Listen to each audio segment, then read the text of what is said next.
सभी भाइयों को नमस्कार। भाइयों, जैसा कि आप लोग जानते हो कि हमारे टैक्सी बिजनेस की जो कमर तोड़ रखी है वो कोरोना वायरस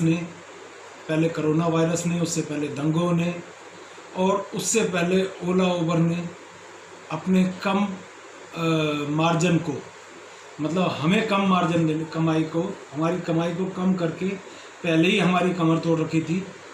अब हमारे पास एक नई साजिश आ रही है। जैसा कि आप लोग जानते हो कि हर बड़े अपराध को छुपाने के लिए एक छोटा अपराध किया जाता है ताकि वो बड़ा अपराध छुपा रहे।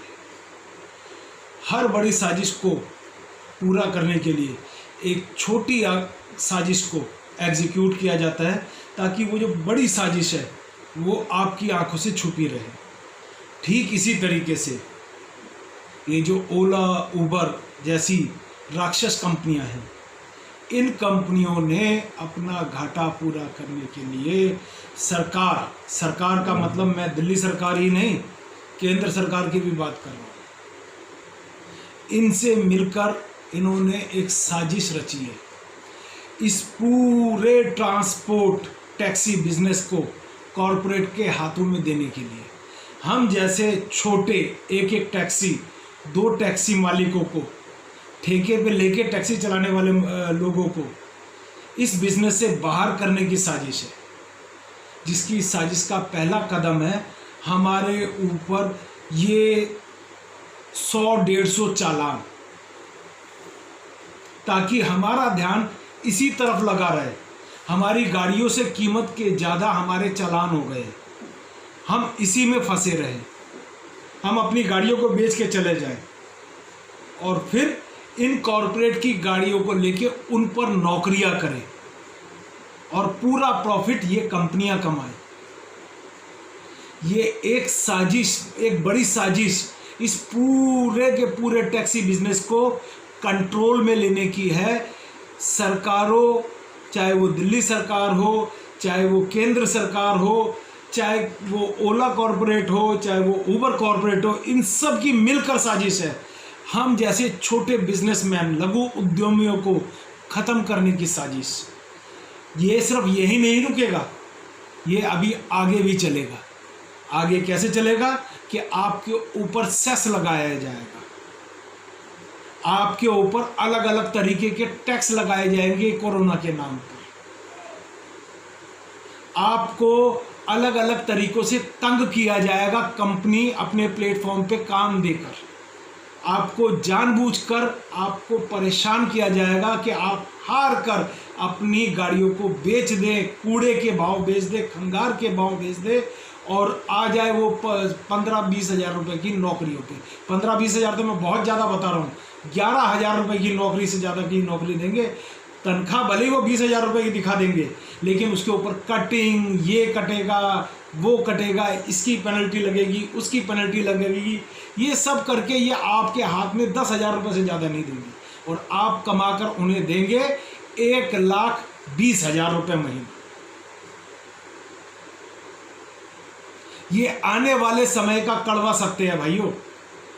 आप इन छोटी छोटी हिंदू मुसलमानों के चक्करों में मत पड़ो, ये आपको भटकाने की साजिशें हैं। आप ये छोटे छोटे 5,000, कितने लोगों को 5,000 रुपये दिए हैं। यहाँ पर दिल्ली को दिल्ली बनाने के लिए बाहर से आए हुए लोग, मजदूर, टैक्सी ड्राइवर, जिन्होंने अपना तन मन धन इस दिल्ली को बनाने में लगा दिया और उस दिल्ली को बनाने के लिए उन्होंने यहाँ से चीज़ों को खरीदा, सामानों को खरीदा, उसके बदले में डायरेक्ट टैक्स दिया, अलग अलग तरीके से सरकारों को बनाया। आज ये कहते हैं कि सिर्फ दिल्ली का निवासी कंपनसेशन लेने के लिए हकदार है। हालांकि मैं खुद दिल्ली का निवासी हूँ, लेकिन ये नीति गलत है।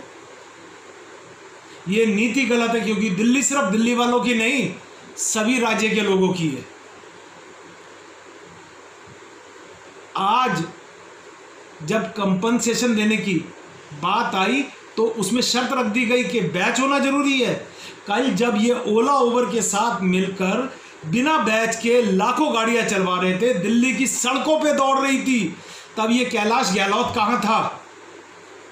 तब उसने क्यों नहीं कहा कि नहीं, बिना बैच के पैसेंजर व्हीकल नहीं चलेगा, ये कानून के दायरे में नहीं आता?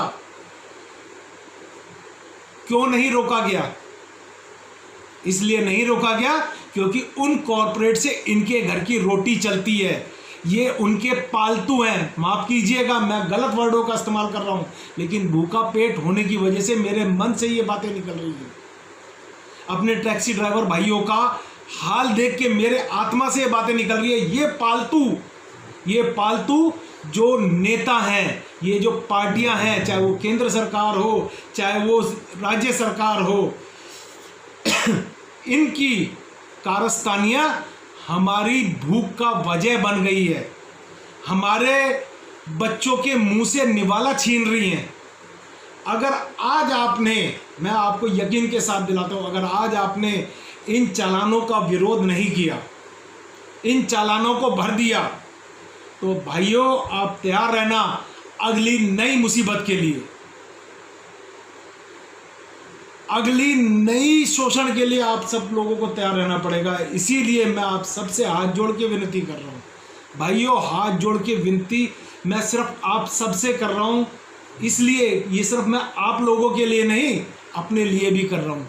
क्यों? आप मेरा साथ दोगे, आप इस ट्विटर हैंडल सोशल मीडिया पर मेरा साथ दोगे, तो आने वाले साथ में आपके साथ साथ मेरा भी भला होगा, मैं भी अपने बच्चों को इज्जत की रोटी दे पाऊंगा जिस तरीके से आप दे पाएंगे। अगर आज आपने ये नहीं किया तो आने वाले समय में आप भी गुलाम बनेंगे, आपके बच्चे भी गुलाम बनेंगे। इसके लिए तैयार रहना, इसके लिए आप अपना माइंड मेकअप करके रखना, आपने आपको दिमागी तौर पे तैयार रखना। अगर आज आपने इन चालानों का विरोध नहीं किया तो अगली सजा आपके लिए तैयार रहेगी। इसीलिए मैं कह रहा हूँ भाइयों, सिर्फ आप अपनी मदद ना करें, आप मेरी मदद करें, आप इस पूरे टैक्सी ट्रेड की मदद करें, आप हर उस व्यक्ति की मदद करें जो इस ट्रेड से जुड़ा है, उसकी फैमिली की मदद करें जो इस ट्रेड से जुड़ी हुई खा रही है। आप मेरे दर्द को समझिए। मुझे आने वाले समय का थोड़ा सा आभास हो रहा है, और वो जब समय आपके सामने आ जाएगा तब आपके पास सिवाय गुलाम बनने के कुछ नहीं रह पाएगा। आशा करता हूं कम शब्दों में मैंने आपको ज़्यादा समझाया है। आज रात को सोते वक्त इसके बारे में ज़रूर सोचना, और कल सुबह एक पूरी एनर्जी के साथ उठकर अपने ट्विटर हैंडल से, अपने फेसबुक से, अपने व्हाट्सएप से अपनी आवाज़ इन बहरी सरकारों को, इन बहरी कंपनियों को ज़रूर सुनाना, ताकि ये कुंभकर्ण की नींद से उठे।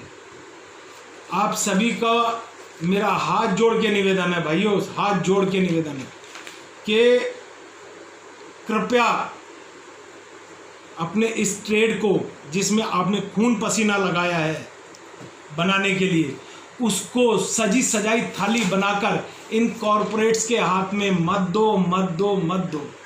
आपका भाई रविंदर, धन्यवाद।